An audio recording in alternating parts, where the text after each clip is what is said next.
जय जगन्नाथ मु अनु ओडिया किचन समस्त को स्वागत करुछु।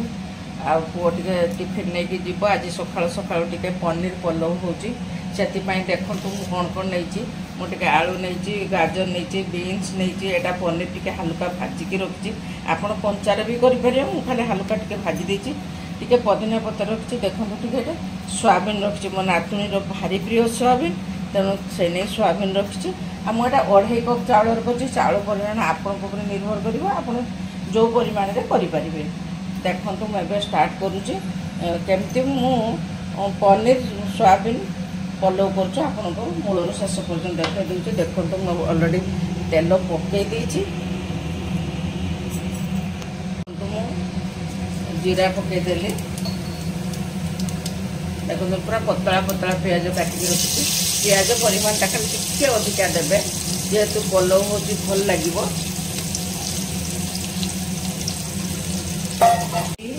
भेजिटेबल मुझे दही पकाउची दही 2 चामच बेसी पकेबेनी न खटा हो देखो टिके हल्का खाली चिकेन मसला पकेली हलदी लुण आप घरे रोषे घर बेसिक जिनस करेंगे बेसी एडचड़ करेंगे मु लंका गुंड पकाउनी कहीं मो पु लंका खाएनी मुझे नहीं खाली यही लुण हलदी दही चिकेन मसला एतिक मैरिनेट कर पियाज रसुण अदा पेस्ट खाली टिके मान देती बेसी दरकार ना 2 चामच देती खाली तो मु सब भेजिटेबल से जो पनीर आ सोयाबीन जो मैरिनेट करके रखी एवं देख मु सब पकई दूसरी आपको मो खाली 2 मिनट देखो मो ड्राई मसला रखी खाली गोटे देखो डालचीनी गोटे गुजराती गोटे बड़ अलैच मु पकईली एवं मु चाउल देखो यहाँ 2.5 कप देती आपण हिसाब से देवे जी परिमाण आप घरे खाऊे से देवे अलरेडी देखो भेजिटेबल जो मुझे केते सुंदर हो जाता देहरु पानी छाड़ी देची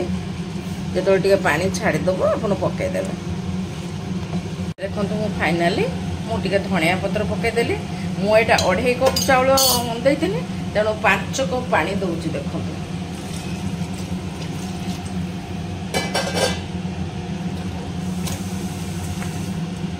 आलू देखो केते सुंदर देखा जाउची मु तेल खाली जस्ट टिके देइतिनी देखंतु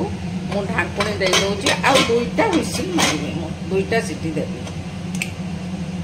देखंतु पलव मु आपन को पनीर और सोयाबीन पलव मूलरू शेष पर्यंत देखली 2टा सीटी मात्र देबे चाउलटा टिके समय बतरे देबे आ पुदीना पत्र जदी अछि निहाती पकेबे तार गोटे टेस्ट अलगा जदि मो रेसिपी आपको भल लगुव टे लाइक करूँ टे शेयर करूँ टे सब्सक्राइब करूँ आउ गोटे जिनस फेसबुक रे अन्नपूर्णा परिड़ा नाम राखी टे फॉलो भी कर दिंतु। जय जगन्नाथ।